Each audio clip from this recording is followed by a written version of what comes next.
ponto, na lata. É bom.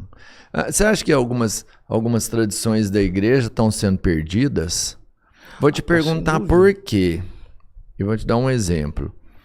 Porque, se eu não estou enganado, quando eu fiz a primeira comunhão, quando a gente fosse rezar, me foi instruído de que eu tivesse que ficar com as mãos juntas. E os padres teriam liberdade das mãos para encaminhar a bênção, alguma coisa nesse sentido. Não me lembro bem, porque já tem mais de 40 anos, então não me lembro bem. E hoje parece que quando eu vou na missa, por exemplo, eu não sou um praticante fiel, as pessoas geralmente quando vão rezar, elas fazem esse movimento. Isso está certo? Bom, é uma questão bem interessante. Em princípio, digamos assim, no rito latino, que é o rito romano, que é o que eu mais conheço, não haveria esse gesto. Agora, com o novo missal, existe um convite ao Pai Nosso em que ele diz: levantemos as mãos e oremos como o Senhor nos ensinou, que na verdade é uma exortação, uma monição, como se diz, né? Um convite tirado do missal ambrosiano, ou seja, aquele que é vigente em Milão. Temos que levantar as mãos. Hoje eu diria que isso não é o grande problema. Eu não colocaria a questão por aí. Agora, é verdade, nós perdemos muitas tradições que são mais importantes do que essas. Por exemplo, o nosso contato com a língua latina. Quem é que estuda latim hoje de verdade? Ninguém. Grego. É uma língua morta o latim. Mas a missa em latim, ela realmente é mais eficiente? Ela me conecta mais? Não, longe de mim advogar esse tipo de coisa. Tá. Até porque, vejam, hoje quando se fala em latim, a pessoa já imagina que isso é tradicionalismo, que eu estou querendo... Não, eu estou falando do latim com acesso, por exemplo, aos padres da igreja. Como é que eu vou ler os grandes autores da patrística sem conhecer latim? Ou seja, a produção desses homens está toda em latim, nunca foi traduzida. Porque não tem, inclusive, como fazer isso. Não é muita possível coisa. traduzir? Não, é que é muita coisa. É muito material. É muito material, há muita documentação, há muita coisa. Existem coisas até que são inexploradas ainda. Que isso. Então ainda tem coisas para todo mundo aprender. Eu tenho um amigo que estudou patrística, que ele descobriu os textos de um padre da igreja no meio de uma série de documentos que ele estava analisando. Tinha lá um texto grego do padre da igreja, ele sabe grego, decifrou aquilo.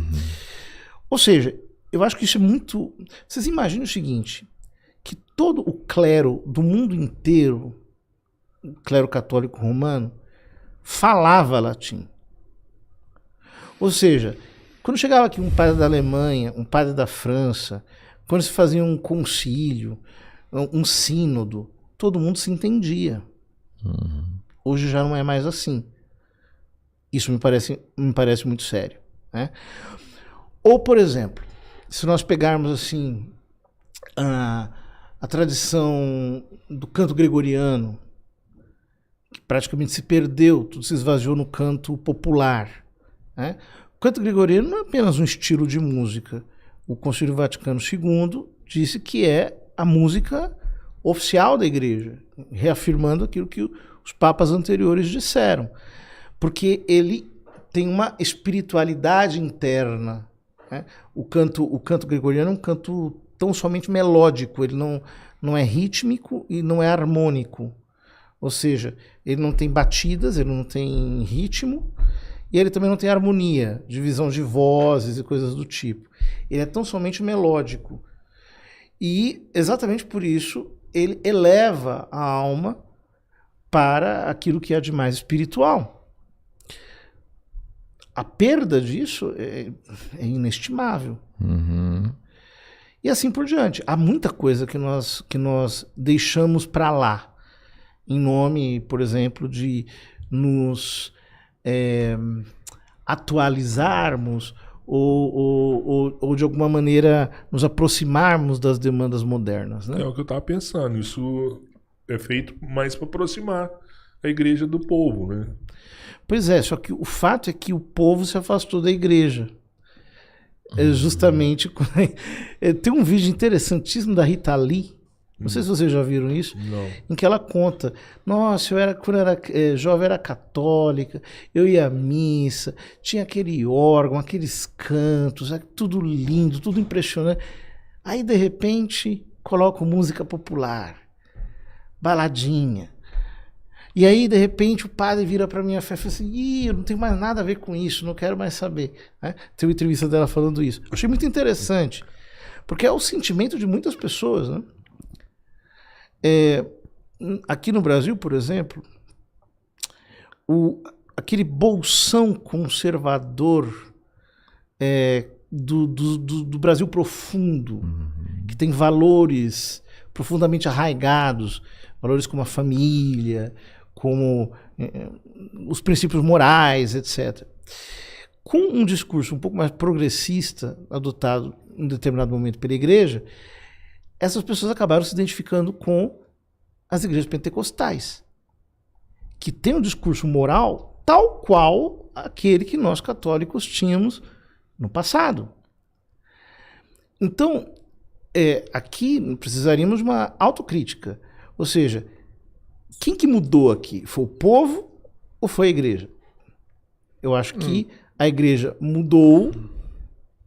E essa história de que nós mudamos para nos aproximar do povo, na verdade, produziu um efeito contrário. Eu vou te falar o que acontece, assim, não sei se isso, mas é que teve um movimento, por exemplo, mundial aí, uma cultura nova e tal, que era bem distante de religião e tudo mais, e essa cultura já está em queda. Ela não deu certo, a galera que estava pregando isso nos lugares já viu que ela não funciona, é uma cultura que já está desacreditada. Mas eu tenho um irmão que é bem religioso, ele praticante e tudo mais, e ele vive reclamando para mim que o que ele quer na igreja é o clássico, sabe? Que o que ele realmente se interessa, ele vai em várias igrejas, né? Se não tiver aqui, ele vai em outra, enfim. Mas que ele fica até frustrado quando ele pega alguma coisa mais moderna. Ele quer aquele sermão mesmo, ele quer aquele padre que realmente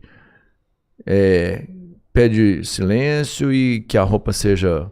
que o cara não vá de bermuda, que a mulher não vá com o decote grande. Ele fala, esse é o padre que eu gosto de ver. Mas esse é o padrão do católico brasileiro de base. Uhum. Quem imagina